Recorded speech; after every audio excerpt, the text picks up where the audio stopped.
जय हिंद दोस्तों। स्वागत है एक बार फिर से अपने YouTube channel RS middle class coaching में। और आज हम फिर से लाए हैं आपके लिए वीडियो जो आपके हर परीक्षाओं के लिए बहुत ज़रूरी है। तो चलिए शुरुआत करते हैं, समय को बर्बाद न करते हुए चलते हैं अपने प्रश्न की तरफ।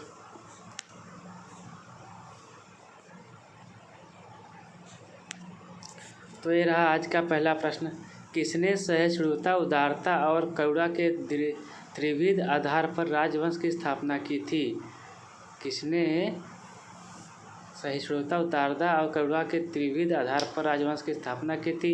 अशोक, अकबर, रणजीत सिंह, शिवाजी। इसमें आपका सही उत्तर है दोस्तों ऑप्शन नंबर ए, अशोक ने की थी। अब हम बढ़ते हैं दोस्तों अगले प्रश्न की तरफ। तो ये रहा आज का अगला दूसरा प्रश्न। निम्नलिखित किस शहर में अशोक के शिलालेख नहीं है? निम्नलिखित में किस शहर में अशोक के शिलालेख नहीं है? गिरनार, कंधार, टोपरा, पाटलिपुत्र। इसमें आपका सही उत्तर है दोस्तों option number C. Option number C, यहाँ पर गौतम अशोक के शिलालेख नहीं है। इसी के साथ दोस्तों बढ़ते हैं अगले प्रश्न की तरफ। और दोस्तों वीडियो अच्छा लगे तो लाइक सब्सक्राइब जरूर करिएगा और दोस्तों में शेयर करना न भूलें। चलिए चलते हैं अपने प्रश्न की तरफ, अगले प्रश्न की तरफ। तो ये रहा हमारा अगला प्रश्न। अर्थशास्त्र का लेखक समकालीन था? अर्थशास्त्र का लेखक समकालीन था अशोक का, चंद्रगुप्त का, चंद्रगुप्त विक्रमादित्य का, समुद्रगुप्त का। इसमें आपका सही उत्तर है दोस्तों ऑप्शन नंबर बी, चंद्रगुप्त का समकालीन था। इसी के साथ दोस्तों बढ़ते हैं अगले प्रश्न की तरफ। नंद वंश के पश्चात मगध पर किस राजवंश ने शासन किया था? नंद वंश के पश्चात मगध पर किस राजवंश ने शासन किया था? मौर्य, शुंग, गुप्त, कुषाण। इसमें आपका सही उत्तर है दोस्तों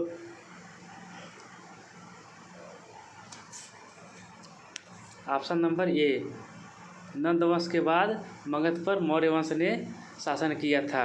इसी के साथ दोस्तों बढ़ते हैं अगले प्रश्न की तरफ।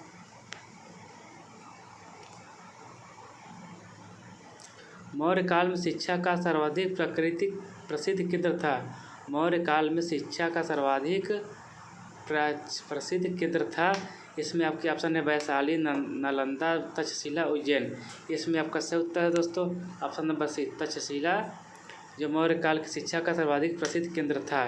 इसी के साथ दोस्तों बढ़ते हैं अगले प्रश्न की तरफ। तो ये रहा अगला प्रश्न। मेगास्थनीज की पुस्तक का नाम क्या है? ये सभी दोस्तों को पता है, सभी भाइयों को पता है कि ये इंडिका मेगास्थनीज की पुस्तक का नाम है। इसमें आपका सही उत्तर हो जाएगा दोस्तों ऑप्शन नंबर, इसमें आपका सही उत्तर हो जाएगा दोस्तों option number D. Option number D indica Megasthenes की पुस्तक है। इसी के साथ दोस्तों बढ़ते हैं अगले प्रश्न की तरफ।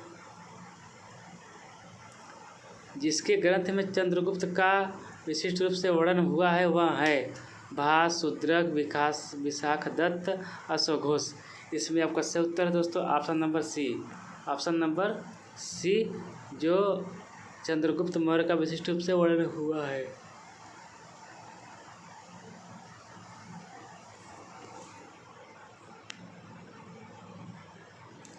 तो ये रहा दोस्तों अगला प्रश्न।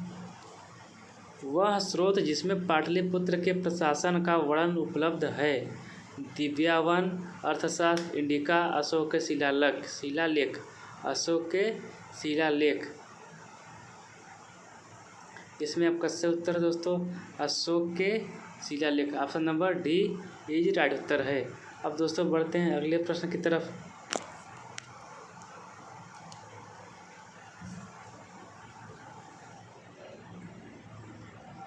तो ये रहा अगला प्रश्न। अशोक के शिलालेखों में प्रयुक्त भाषा है संस्कृत, प्राकृतिक, पाली और हिंदी। इसमें आपका सही उत्तर है दोस्तों ऑप्शन नंबर बी, प्राकृतिक भाषा थी शिलालेखों में अशोक के। इसी के साथ दोस्तों बढ़ते हैं अगले प्रश्न की तरफ। तो ये रहा दोस्तों आज का अगला प्रश्न और आखिरी प्रश्न है। इसके बाद हम कल फिर से मिलेंगे इसी वीडियो के साथ, ऐसे प्रश्नों के साथ जो आपके लिए बहुत ज़रूरी है। चलिए पढ़ते हैं प्रश्न को। निम्नलिखित में किस मौर्य राजा ने दक्कन की विजय प्राप्त की थी? दक्कन की विजय प्राप्त की थी? अशोक, चंद्रगुप्त, बिंदुसार कुशकुड़ाल। इससे में आपका उत्तर है दोस्तों ऑप्शन नंबर बी, चंद्रगुप्त ने राजा की दक्कन की विजय प्राप्त की थी। इसी के साथ दोस्तों बस आज के लिए इतना ही। कल हम फिर मिलेंगे ऐसे वीडियो के साथ, ऐसे प्रश्नों के साथ जो आपके लिए बहुत सहयोगी हैं। तो आज के लिए इतना ही। जय हिंद।